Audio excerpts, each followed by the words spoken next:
Ever wonder why an iron bridge gets slightly longer on a hot day? Or why ice melts when left on the counter? It's not magic. It's a story happening on a scale you can't see, a dance of countless tiny particles. Everything you see is made of them, and they are always moving. Think of heat as pure energy. When you add heat to something, you're giving these particles a jolt of kinetic energy, making them vibrate and move faster. Temperature is simply our way of measuring their average speed. As they speed up, they collide more violently and push each other apart, demanding more personal space.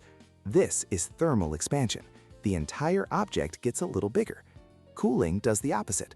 The particles slow down and huddle closer together. But here's a strange thing. If you heat a block of ice, its temperature rises until it hits 0 degrees Celsius.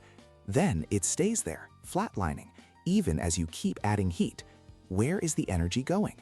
It's being used for a different, crucial mission. Instead of making the particles move faster, the energy is being spent to break the rigid bonds holding them in a solid crystal. It's the energy cost of freedom, allowing the particles to transition from a solid to a liquid. This particle-level action explains other everyday physical changes. Dissolving sugar in tea isn't melting. It's water particles surrounding and carrying away individual sugar particles. Diffusion is why you can smell perfume across a room.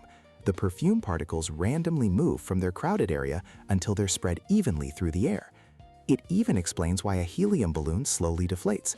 The tiny, energetic helium atoms are escape artists, constantly moving until they find microscopic gaps in the balloon's rubber and leak out, one by one. So the next time you see ice melt, remember the invisible battle being won as particles break free.